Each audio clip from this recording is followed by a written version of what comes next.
Assalamualaikum warahmatullahi wabarakatuh. Rekan-rekan, kembali berjumpa dengan saya Eko Morianto di Dadi Timar. Alhamdulillah hari ini kembali bisa menyapa penjenengan. Semoga saya selalu berharap semua yang menyaksikan konten-konten Dadi Timar yang sudah penjenengan review, semoga membawa manfaat dan keberkahan, keselamatan, dan kesehatan. Semoga senantiasa menyertai rekan-rekan seluruhnya. Hari ini saya ingin sampaikan beberapa hal rekan-rekan. Sebelumnya saya mohon maaf, apa yang saya sampaikan ini adalah wujud kepedulian Dadi Timar terhadap penjenengan yang menyaksikan konten-konten ini, dan ini saya khususkan kepada rekan-rekan saya, Kepala Desa se-Kabupaten Magetan. Semoga apa yang saya sampaikan ini bisa membuka hati, kemudian membawa manfaat, dan membuat kita bekerja lebih hati-hati lagi.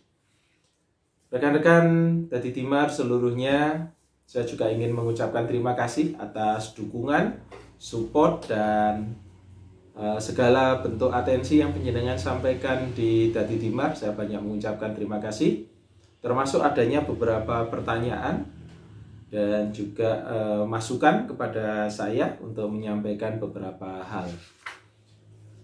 Akhir-akhir ini begini rekan-rekan, saya banyak menerima masukan, kemudian keluhan juga, dan saya melihat sendiri juga.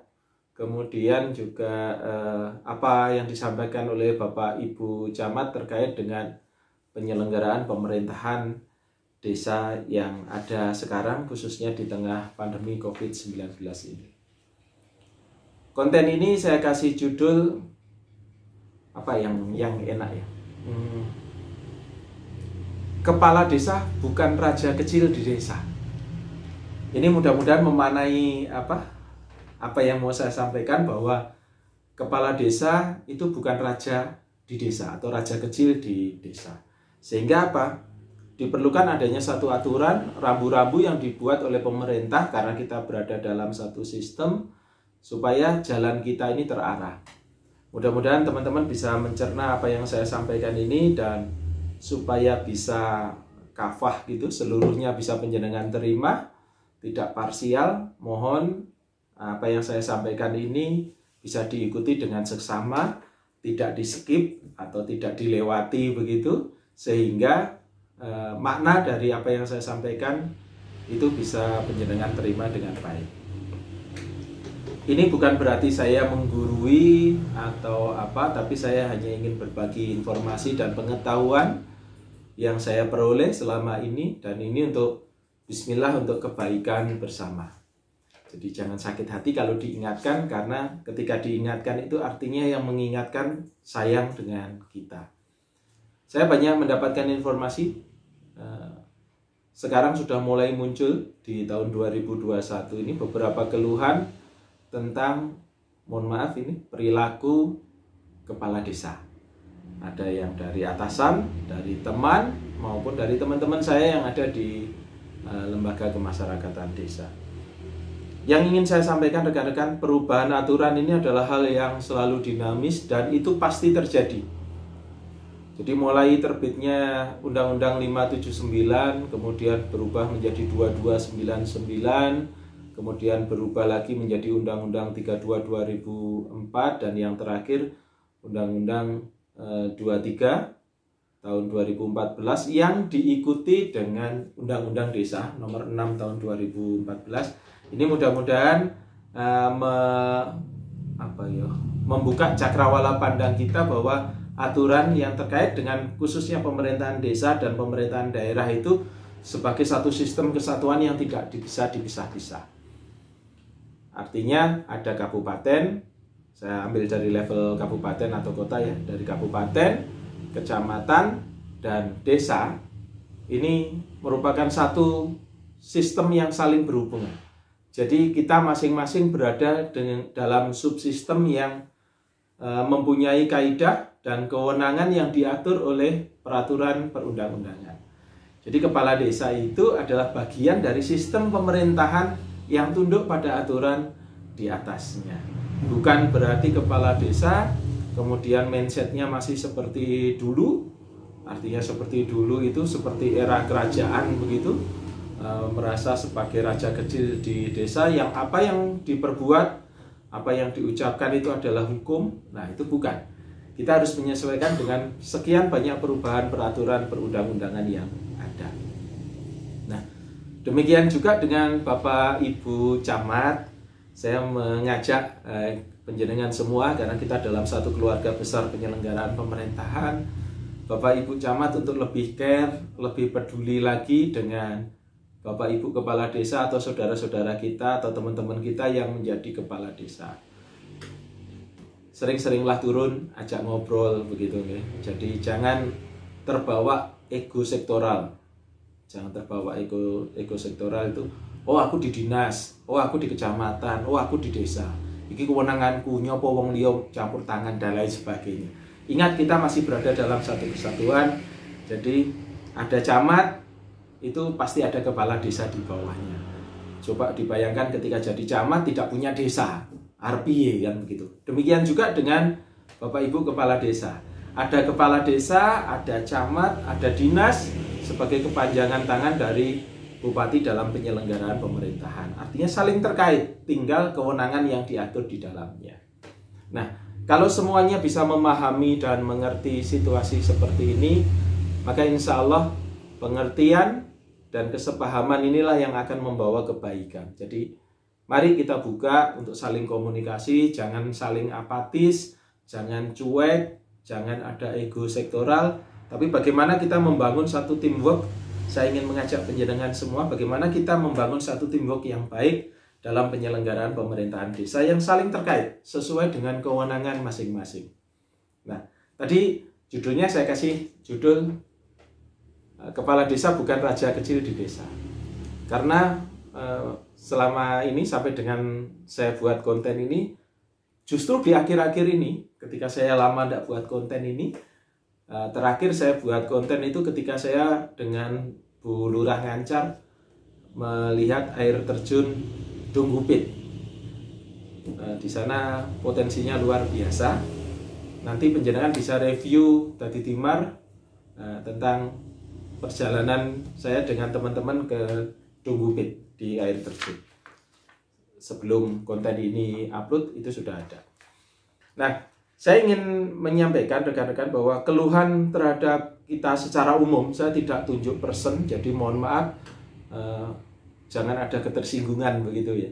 Jadi saya tidak tunjuk person, tidak tunjuk orang per orang. Sekali lagi, desa, kecamatan, kabupaten dalam satu kesatuan yang diatur dengan kewenangan-kewenangan, yang diatur sesuai dengan porsinya masing-masing. Untuk itu saya berharap adanya komunikasi. Saya matur nuwun sekali, beberapa hari ini banyak kepala desa yang mulai datang ke kantor, kemudian juga ada beberapa Bapak Ibu Camat yang komunikasi, menjalin komunikasi, kemudian menyampaikan keluh kesahnya, kita cari solusinya tentunya sesuai dengan ketentuan peraturan perundangan. Karena peraturan itu adalah hukum, peraturan itu membuat hidup kita menjadi teratur, dan juga peraturan itu dibuat untuk dipatuhi, bukan untuk dilanggar. Nah, karena sedemikian banyaknya aturan yang ada, jadi ketika sudah diundangkan, maka kita seluruhnya dianggap memahami aturan itu. Itulah hukum positif yang berlaku di negara kita. Dalam sistem pemerintahan, hukum itu adalah panglima. Artinya, segala sesuatunya pasti ada rambu-rambunya, ada aturan mainnya, dan juga inilah guider kita, arah kita ketika kita menuju ke satu titik. Kemudian ingin saya sampaikan juga rekan-rekan bahwa mekanisme penyelenggaraan pemerintahan itu diatur, dan sekali ini saya khusus untuk menyampaikan tentang bagaimana mekanisme pemberian sanksi kepada desa. Jadi bagaimana mekanisme yang harus ditempuh ketika ada kepala desa yang bermasalah. Naudzubillah, saya sangat tidak berharap rekan-rekan saya, saudara-saudara yang menyaksikan konten ini, khususnya teman-teman saya kepala desa, kena masalah. Makanya apa? Ikuti aturannya. Nah, kalau tidak tahu, tanyakan. Bukankah pepatah mengatakan malu bertanya, sesat di jalan? Itu mudah-mudahan bisa mengilhami kita. Dan sekali lagi, ini bukan bermaksud menggurui, bukan bermaksud menakut-nakuti, tetapi bagaimana penjenengan, saya ingin tunjukkan bahwa penjenengan bukan raja kecil di desa, makanya ada aturan. Langsung saya masuk ke substansinya, rekan-rekan. Jadi di dalam peraturan daerah kita itu diamanahkan, saya sambil lihat ini supaya penjenengan ingat kembali bahwa saya dan Dinas PMD telah mengeluarkan surat. Ini suratnya. Mudah-mudahan sudah dibaca. Mudah-mudahan sudah dibaca. Kalaupun belum baca, izin saya mengingatkan. Jadi saya sudah membuat surat kepada Bapak Ibu Camat se-Kabupaten Magetan. Oh iya, ini untuk teman-teman yang di luar Magetan, ini sebagai bahan komparasi, sebagai tambahan pengetahuan, barangkali mirip-mirip dengan wilayah penjenengan. Tapi mohon izin, karena saya ada di Kabupaten Magetan, Jawa Timur, konten ini saya buat, saya khususkan untuk teman-teman saya kepala desa di Magetan, dan untuk semua yang menyaksikan konten Dadi Timar, teman-teman saya Purna Praja, kemudian teman-teman alumni yang lain, ini sebagai tambahan referensi, tambahan pengetahuan. Mudah-mudahan kalaupun ada yang tidak sesuai ya abaikan, tapi kalau ada yang baik silahkan diambil manfaatnya. Tanggal 29 Juni kemarin 2021 saya mengeluarkan surat ini. Kenapa saya mengeluarkan surat ini? Sesuai dengan amanah yang diberikan Pak Bupati kepada kami melalui peraturan Bupati nomor 34 tahun 2019 yang saat ini sudah kami revisi lagi, sudah ada perubahannya. Makanya perubahannya akan saya sampaikan di sini. Jadi itu Dinas PMD, Kepala Dinas PMD diberikan kewenangan untuk memberikan petunjuk teknis tentang tata cara pelaksanaan peraturan Bupati tersebut. Nah, peraturan Bupati ini rekan-rekan mengatur tentang salah satunya tentang penjatuhan sanksi kepada kepala desa. Loh, kenapa kepala desa diberi sanksi? Kan pertanyaannya begitu. Kenapa ada kepala desa diberikan sanksi? Wong ada camat, ada dinas PMD, kan begitu. Sanksi ini merupakan jalan terakhir yang harus ditempuh ketika penjenengan melakukan kegiatan yang tentunya menyimpang dari aturan. Atau sudah diingatkan tapi tetap dilanjutkan. Itulah sanksi yang akan diberikan. Nah, karena di dalam Perbup itu tidak mengatur dan memberikan kewenangan itu kepada Kepala Dinas PMD, maka Dinas PMD memberikan rambu-rambu. Bagaimana tata cara tentang penjatuhan atau pemberian sanksi kepada kepala desa. Surat ini sudah saya turunkan, teman-teman, dan ini izin mereview kembali. Jadi langsung masuk ke substansi. Sanksi ini sesuai dengan peraturannya di dalam peraturan Bupati nomor 34 dan perubahannya, kemudian merujuk ke dalam perda tentang tata cara pengangkatan dan pemberhentian kepala desa. Di sana diatur secara normatif begitu tentang aturannya, dan ini merujuk kepada Permendagri dan PP yang ada. Artinya apa? Ini linier. Ini linier. Makanya jangan merasa menjadi kepala desa ini seolah-olah menjadi raja kecil yang tidak bisa disentuh, yang tidak bisa diingatkan, yang tidak bisa dijatuhi sanksi. Tapi sekali lagi, ini saya sampaikan untuk membuat kita lebih hati-hati. Mudah-mudahan hati kita melihat ini dengan terbuka dan bisa memaknainya. Sanksi yang diberikan, yang pertama rekan-rekan, ini adalah sanksi administrasi ringan. Jadi ketika sanksi administrasi ringan ini diberikan, caranya adalah dengan memberikan teguran lisan. Nah, bagaimana cara memberikan teguran lisan? Karena masih ada Bapak Ibu Camat yang menyampaikan ke saya, sudah saya tegur ya Mas, wis tak tegur ya Pak, tapi nekat gitu. Buktinya mana tegurannya, kan begitu kan? Jadi teguran lisan itu bukan berarti tanpa administrasi. Teguran lisan itu yang pertama, ketika kepala desa itu melakukan satu perbuatan yang melanggar norma, misalkan norma disiplin tentang pemberlakuan jam kerja kita, tentang pemberian pelayanan kepada masyarakat kita. Saya sudah ingatkan berkali-kali bahwa pelayanan itu diberikan di kantor desa. Sekali lagi, pelayanan itu diberikan di kantor desa. Artinya apa? Ketika ada masyarakat datang, itu ada jamnya, ada waktunya, ada harinya yang ditentukan. Jadi tidak model lagi seorang kepala desa kemana-mana bawa stempel, ke sawah bawa stempel, kemudian ketemu orang di warung bawa stempel, minta tanda tangan langsung di stempel dan lain sebagainya. Ini pasti surat-surat itu tidak terregister dengan baik. Padahal rekam jejak kita ketika bekerja adalah dengan adanya administrasi yang baik. Jangan remehkan administrasi. Bukankah kita acap kali kesandung dengan masalah karena lemahnya administrasi. Makanya ayo sama-sama kita benahi sehingga masyarakat menjadi paham bahwa jam kerja di desa itu adalah sama persis seperti jam kerja yang ada di kabupaten. Kalau minta pelayanan berarti antara jam 7 sampai setengah 4. Tempatnya di mana? Di kantor desa. Bagaimana SOP pemberian pelayannya? Silahkan penjenengan atur.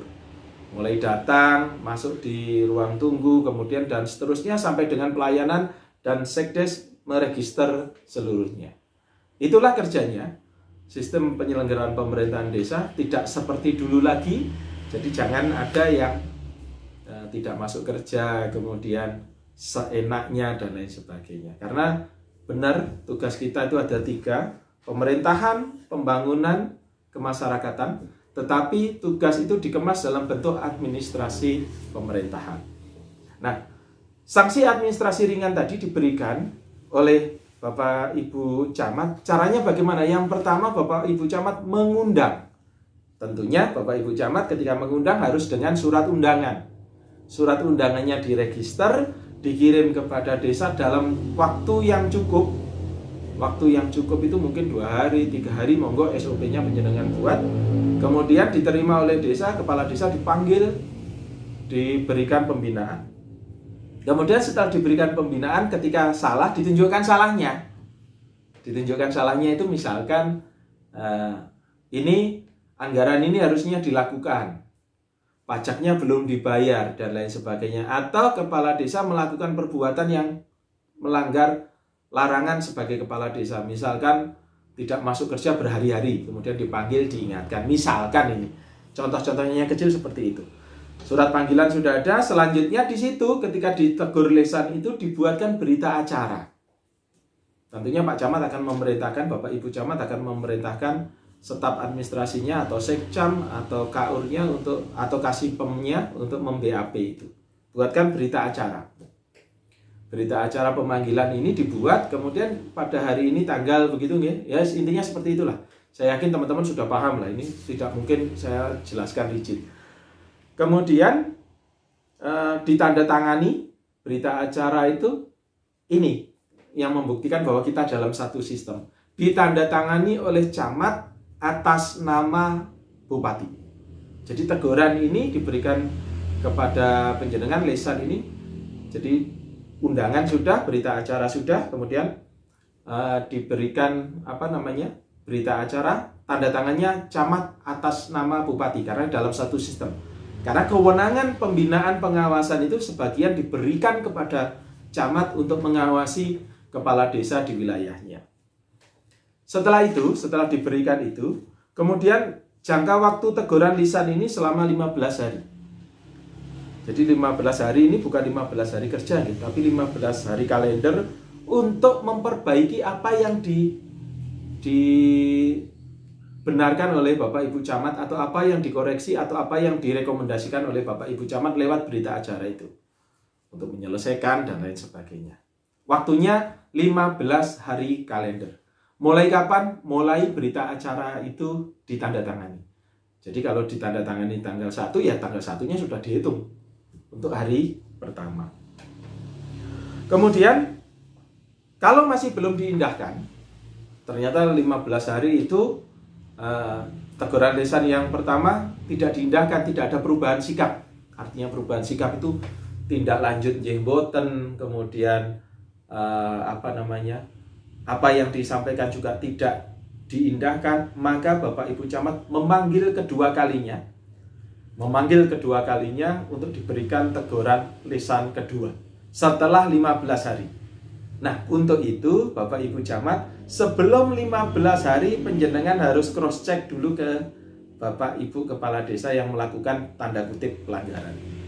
Sudahkah itu ditindaklanjuti atau belum? Jadi jangan hanya di kantor sudah 15 hari waktunya tegur, bukan begitu. Tapi sebelum 15 hari penjenengan sudah turun lagi, cross check, dan turunnya ini bisa melimpahkan kepada staf teknis yang menangani tentang penyelenggaraan pemerintahan desa. 15 hari nih waktunya. Kemudian yang berikutnya ini yang lesan. Jadi lesan itu tetap ada tulisannya, begitu maksud saya. Kemudian yang sanksi administrasi ringan berupa teguran tertulis. Setelah lesan tidak bisa, naik kelasnya ke teguran tertulis. Ini diberikan yang pertama langsung setelah 15 hari, kedua tadi tidak diindahkan lagi, langsung berikan teguran tertulis. Jadi Bapak Ibu Kepala Desa ketika mendapat surat teguran tertulis yang dibuat oleh camat atas nama bupati tadi, dialamatkan kepada kepala desa. Ya, langsung. Jadi setelah 2 kali dipanggil tidak mengindahkan, langsung buat teguran lagi. Jangka waktu teguran yang kedua ini 30 hari. Ini agak panjang ya, 30 hari. Jadi 30 hari untuk memperbaikinya. Kemudian yang masih tidak diindahkan lagi, sama seperti yang pertama tadi, diberi waktu lagi 30 hari. Nah, dalam hal teguran tertulis yang kedua, pertama dan kedua tadi belum ada penyelesaian, maka Bapak Ibu Camat wajib hukumnya melaporkan progres ini, permasalahan ini kepada Bupati untuk memberikan teguran tertulis yang kedua tadi. Begitu teguran tertulis kedua, maka Bapak Ibu Camat wajib melampirkan teguran itu disampaikan kepada Bupati. Nah, ketika terjadi seperti ini, Bapak Ibu, jadi begitu Pak Camat, Bapak Ibu Camat laporan, maka secara SOP yang ada di kami, Pak Bupati pasti akan memerintahkan inspektorat untuk melakukan pencermatan, pengkajian, bahkan pemeriksaan khusus bersama dengan Dinas PMD. Jadi akan melakukan pemeriksaan khusus di sana. Ya, pemeriksaan khusus di sana. Kemudian ini yang kedua. Ini bisa saja terjadi ketika ternyata tidak melalui teguran lesan 1-2, tertulis 1-2, tetapi kepala desa ini karena akibat dari perbuatannya ada perbuatan hukum yang lain, ada tindakan hukum yang lain yang menimpa yang bersangkutan, maka teguran 1-2 ini tidak berlaku lagi. Artinya tidak harus lewat itu. Misalkan tertangkap tangan, melakukan tindak pidana dan lain sebagainya, ini tidak lagi lewat 1-2, tapi langsung reksus. Jadi ada dua ya, ada istilahnya ada button up yang tadi mulai dari bawah, teguran lesan 1-2, tertulis 1-2, naik ke Bupati, turun ke inspektorat, atau ketika terjadi permasalahan bisa top down. Ini dua sisi yang bisa dijalankan apabila seorang kepala desa melakukan pelanggaran. Nah, ketika terjadi seperti ini, Bapak dan Ibu, muncullah namanya sanksi administrasi sedang. Sanksi tadi ringan, tertulis, ringan, sekarang sedang. Administrasi sedang ini, Bapak dan Ibu, ini berupa pemberhentian sementara. Ini sebagaimana diatur di dalam peraturan Bupati yang berlaku di wilayah kita, bahwa Bupati ini melakukan pemberhentian ini caranya bagaimana? Yang pertama berdasarkan hasil pemeriksaan khusus yang dilakukan oleh inspektorat. Sudah diperbaiki, tidak kena, sudah diberi waktu, tidak kena, kemudian waktu lakukan pemeriksaan khusus, diberikan tenggang waktu juga tidak menyelesaikan, maka Bupati dapat memberhentikan sementara seorang kepala desa. Artinya kepala desa bukan raja kecil di desa, tetapi dalam sistem pemerintahan kita adalah sama-sama. Nah, caranya bagaimana pemberhentian sementara ini? Yang pertama adalah ada hasil pemeriksaan khusus.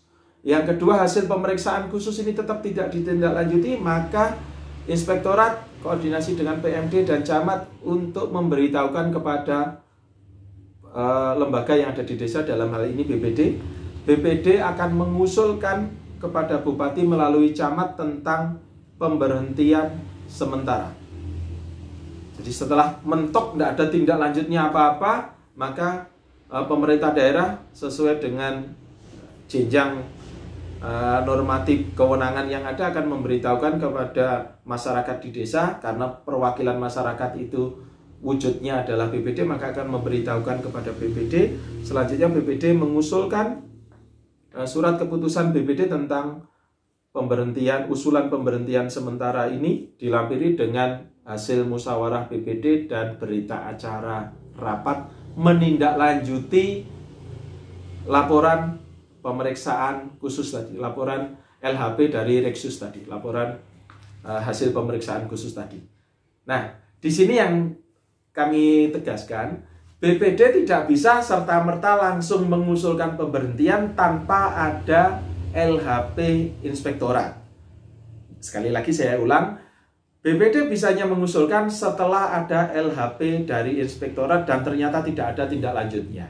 Jadi tidak bisa BPD itu rapat sendiri kemudian mengusulkan begitu saja, tidak bisa. Harus ada runtutan dan sebabnya. Jadi sekali lagi, kewenangannya adalah ketika LHP tidak ditindaklanjuti oleh seorang kepala desa. Maka silakan penjenengan musyawarah, dan ini tentunya akan dipandu oleh Bapak Ibu Camat. Nah, jangka waktu pemberhentian sementara ini paling lama 12 bulan. Artinya paling lama ini adalah rentang waktu yang paling lama. Bisa saja nanti berdasarkan LHP, kemudian berdasarkan usulan dan berita acara serta perkembangan kultur sosial di masyarakat, ini bisa saja nanti kurang dari 12 bulan. Bisa 1 bulan, 2 bulan, 3 bulan, 4 bulan, atau seterusnya. Tergantung dari bobot permasalahannya. Nah, ini paling lama itu adalah 12 bulan. Kemudian, apabila dalam masa pemberhentian sementara, tujuan pemberhentian sementara adalah untuk menyelesaikan permasalahan, ketika itu permasalahan administrasi, dan fokus untuk menyelesaikan masalah hukum apabila tersangkut masalah hukum, karena pemberhentian sementara ini ada 2 ya, ada sesuai dari sanksi administratif, ada juga ketika tersandung masalah pidana, yang di sana sudah ada guidernya, ketentuannya. Gitu. Ada 2 ya, administrasi dan hukum. Ketika diberhentikan sementara ini, maka yang bersangkutan ini masih sebagai kepala desa tapi non aktif. Makanya haknya masih terima 50%. Itu kalau di Kabupaten Magetan. Haknya selaku kepala desa masih terima. Dan ini ditujukan untuk supaya yang bersangkutan segera memperbaiki diri, segera melakukan perbaikan, atau mungkin fokus ke masalahnya.